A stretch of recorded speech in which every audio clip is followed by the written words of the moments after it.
My name is Kshitij. I'm from the Indian Express. So first of all, congratulations. I watched the movie and I absolutely loved it.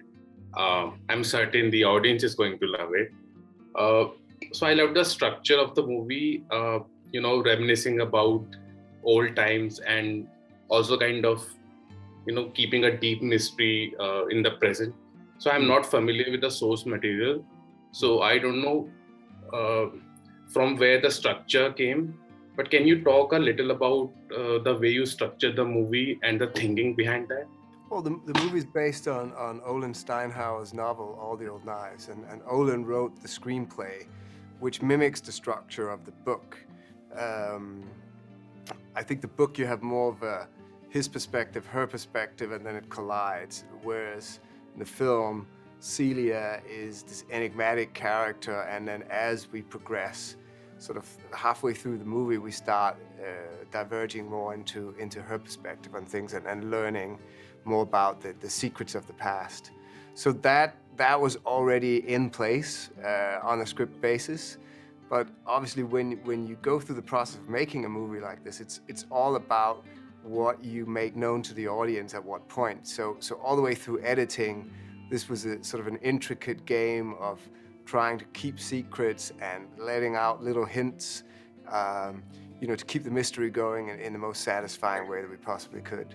So what was about this script that you agreed to do this movie? Well, several things. I mean, first of all, I'd never seen a spy movie set, over the course of a dinner in a restaurant, which is essentially sort of an interrogation situation where, our one lead character, Henry, played by Chris Pine, is sent to interrogate his ex-lover, Celia, who was an agent at the same office, about this counter-terrorist attack in the past that went wrong, terribly wrong. So I thought that was a really interesting idea in the sense that it was almost like a play, two people at a table, and every little gesture, every little look would be, would have to be scrutinized and would be so interesting to play out. So the setting in itself was interesting. And then the fact that you have, a really compelling sort of whodunit, find the mole spy story combined with a deep love story of star-crossed lovers. I thought those two elements packed together was really exciting to explore for me.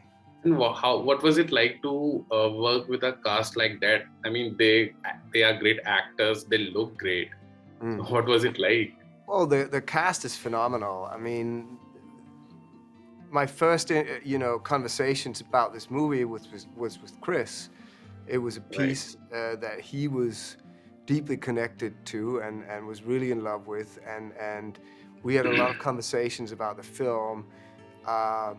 We went out to cast Thandiwe because it seemed like such an exciting chemistry to have, a woman that is so soulful as Thandiwe across from Chris, and it felt like, a really good match. And then from there, I sort of, built the cast around them. I wanted real heavyweights in to play Vic, and found Lawrence Fishburne, who's just like this, double bass of deep resonance and authoritative presence in the room. And, Jonathan Pryce, it's always been a dream of mine to work with him. I think he's one of the true greats of his generation. When I saw The Two Popes, when he was across from Anthony Hopkins, it just blew my mind completely. And I thought for the character of Bill, Jonathan has such an interesting landscape of a face. Like you can't ever get tired of looking at him. So it was, it's almost like assembling a band of the best musicians you could possibly dream of. And I mean, as a director, you can't ask for anything more. The material just opens up when it's in the hands of such talented people. Right. Right. So you have directed documentaries and feature films also. So although they both belong to the same medium and they well involve cameras, and they also have a certain narrative, even documentaries have a narrative. So how do you approach both things? Like, what is different? Is there any difference? Well, there's obviously the difference that when you're shooting documentary, you go out into the real world and you're shooting reality. And when you're working in narrative features, you're in a scripted universe on a set with camera crews and, you know, costumes and makeup and all of that. So the process, of course, is a different thing, but ultimately, to me, it's about, you know, capturing a sense of, you know, authenticity or truth in front of the camera. And the work with the actors to get to that point is also a process of truth-seeking and also a process of making it real. And I hope that people, when they watch All the Old Knives, will recognize, you know, the great level of detail and attention we've put into it, and, you know, to make it feel real, to make it seem real, to make it feel like something that could actually happen right here, right now. We've collaborated with ex-CIA agents as kind of a way to you know, to make our storylines as credible and as close to what they would be in reality, and to really mine, you know, everything from that world and put it into our movie. So for me, you know, film is film, and if it's good, it has a relevance, and it touches on something that we find truthful, whether it's documentary or narrative features, and that's my call. So I know this question may sound a bit silly, but after watching this, I think you would be a lovely fit for a James Bond movie. So if given a choice, if given a chance and if you were offered a James Bond movie, would you go into, let's say, any Bond movie or any other franchise, any other spy franchise maybe?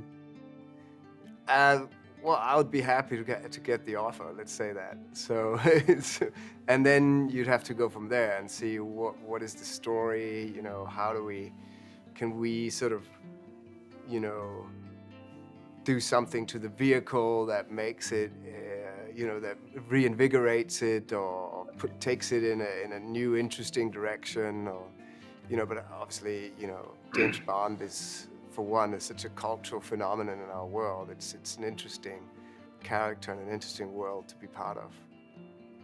Who would be your James Bond? I mean, Chris my is a James great Bond. choice, but then... I don't want to make those kind of presumptions. Is it going to be a woman? Is it going to be, you know, a black woman? It's no. I'd refrain from. Yeah, any other dream project you wish a dream to project? Do in future? Yeah. Yeah, I mean, I have lots of dream projects. Right now, I just became a father, so I'm taking a little bit of time to congratulations. Enjoy the newborn baby and not, you know, diving heads on into too much work right now. But you know, there's lots of interesting possibilities out there, and you know, to be explored. So let's see. It's down the road.